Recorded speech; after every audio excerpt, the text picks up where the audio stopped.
So, wase wacho ma tuwa. Wase wacho ma Kenya. Ye tuwa ka. Joma nigi yor gimoro. And okwaluoro ke. We are ready to go head to head. Candidate, Ikele, Giose, Marwani, Waosi, and Yoran.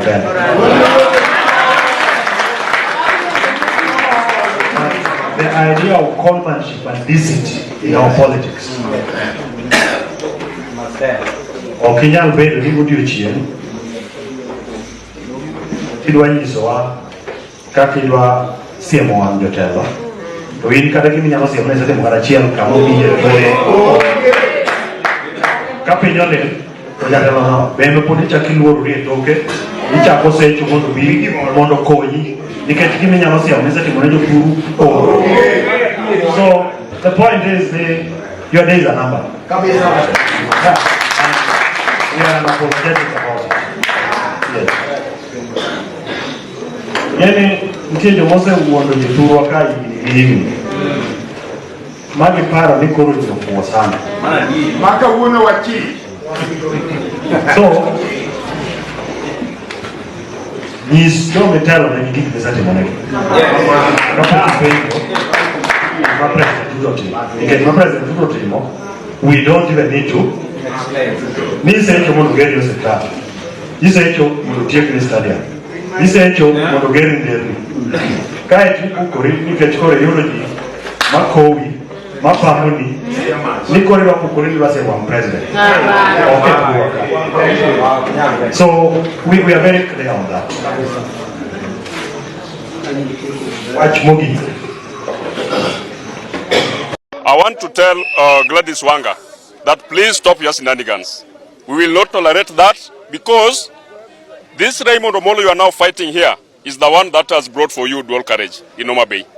The Raymond Omollo you are now fighting here is the one who has brought for you state lodge in Homa Bay. The Raymond Omollo you are now fighting here is the one who has brought a lot of employment here in Nyanza. The Raymond Omollo you are fighting here now is the one who has brought for you pie in Homa Bay. The Raymond Omollo you are now fighting here is the one who has brought for you that stadium you are bragging of. Please stop your shenanigans. Na nishukuru rafiki yangu Raymond Omollo. Huyu Raymond Omollo ndiye alitusaidia tukapanga mambo ya UDA hapa kabla ya uchaguzi. He is the only person that I know in Nyanza that stood firm and identified with us before the election, risked his job. Now, ladies and gentlemen, the video clip that we have begun this video with is a video clip of none other than the PS of Interior, PS Raymond Omollo. A man that has been rumored several times as his name has been brought forward as one of the inheritors of Raila Amolo Odinga's throne as the kingpin of the Luo Nyanza region politics. This is a man that actually shocked the country when President William Ruto then was elected under the UDA ticket vying against Raila Amolo Odinga in the year 2022. But he took measures by appointing a man from the Luo Nyanza as the PS, the principal secretary of the Ministry of Interior in the country. It is something that left a lot of people with a lot of questions. Why did William Ruto take that step? Are we together?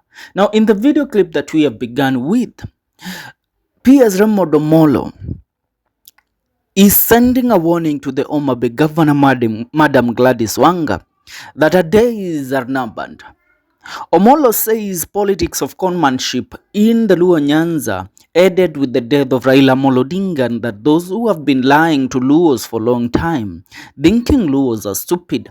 The rift between, allow me to tell you, the rift between Raymond Omollo and ODM has grown following the Kasipul by-election where it was believed that Raymond Omollo was supporting the independent candidate Philip Aroko against the ODM candidate Boyd Were, who was supported by Gladys Wanga and who was campaigned for by Gladys Wanga.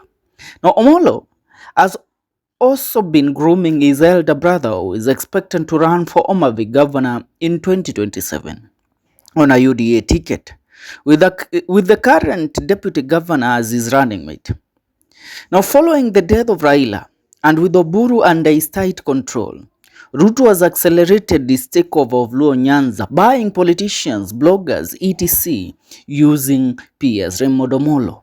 Now, the Luo politicians who have refused to kowtow have been threatened that they will be rigged out in 2027 and there is nothing they will do about it.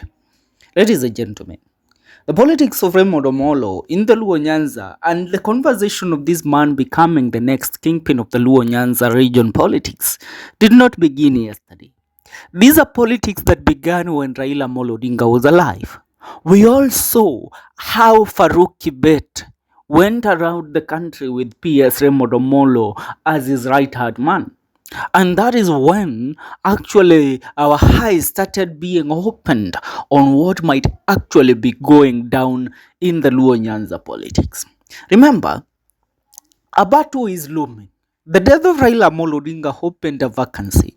And this vacancy, Raila had not declared anybody that will actually be the takeover to his throne. Gladys Wanga is on front line, fighting for a chance to become the next Luo Nyanza kingpin. On the other front line is the cabinet secretary of Treasury, John Badi, also preparing himself and forging his own path to ensure that actually he takes over as the Luo Nyanza kingpin. In Nairobi also there is another man, the youngest of them all, the Embakasi East Member of Parliament, Honorable Babu Owino, also a darling to the people. He has been preparing his way to actually inherit the throne of Raila Amolo Odinga as the next Luo Nyanza kingpin. And the last of them all, we have seen the daughter to Raila Amolo Odinga also making a play for her father's throne, Winnie Odinga, wanting to actually represent her father as the next Luo Nyanza kingpin. But who is the favorite of them all in William Ruto's circle?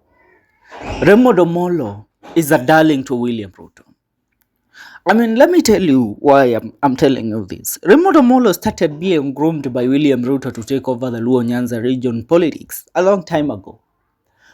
When Raila Amolo Odinga was alive, Raymond Omollo was doing development empowerment program in Kisumu, Omabay, Migori, and Siaya. He was preparing and also giving youths of Luo Nyanza chances to travel to Germany through government-sponsored projects where they would go there and get jobs and get employed. Apart from that, he was giving free motorbikes to the youths of Kisumu. Are we together? They were being given free motorbikes, which were all sponsored by Raymond Omollo. The term or the name of Raymond Omollo started being sung when Raila Amolo Odinga was alive. But Raymond Omollo was he was an intelligent man. He never in any way, even though he was gunning for Raila Amolo Odinga's throne, he never actually went to attack Raila Amolo Odinga publicly, because Raila now was with William Ruto. So Raymond Omollo respected Raila Amolo Odinga. Are we together? Now, the reason why I'm telling you, to inherit the throne of Raila Amolo Odinga, you need to be a cool-headed person. And who among these politicians of Luo Nyanza is more cool-headed than Raymond Omollo? Because he does not have any pressure. He is a government. He is an official of the government of the day. He owns the office of the office as the public secretary. As the principal secretary of Interior Cabinet docket. A very high-profile office. Remember, this is the office that was held by Karanja Kibicho during the Uhuru Kenyatta regime. And this man, Karanja Kibicho, had a lot of power. Remember when we were being told that Karanja Kibicho was ordering arrests of Akina Rigathi Gachagua, the Kiaru Member of Parliament, Didi Nyoro, left, right, and center. But Raymond Omollo decided, yes, under this docket I have the power, but how am I going to use this power? I'm going to use this power to craft my own path towards the politics of the Luo Nyanza. Because Raymond Omollo was not a politician before. He was just a man, a technocrat, who was picked by William Ruto because of how he represented UDA in the Luo Nyanza during the 2022 general election. And actually, he has proven beyond reasonable doubt that William Ruto did not make a mistake. Now, his statement directed at Gladys Wanga is going to brew a war within ODM and within the Luo Nyanza politics that will now leave ODM. I mean, let me tell you, let's be sincere. People like Raymond Omollo don't want ODM to continue being strong. People like William Ruto don't want ODM to continue being strong. They want ODM dead. If ODM is dead, William Ruto won't be forced to give so many political chances to the ODM candidates or to the ODM party come the year 2027 after they agree on how they are going to form the government. So Raymond Omollo is to ensure that happens, because also there are UDA people from the Luo Nyanza that needs to be compensated.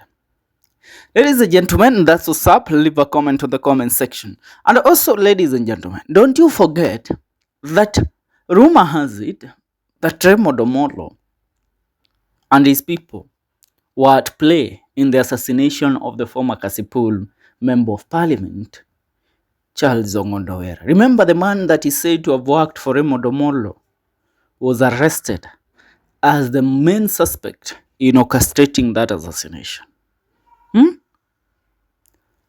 Leave a comment on the comment section.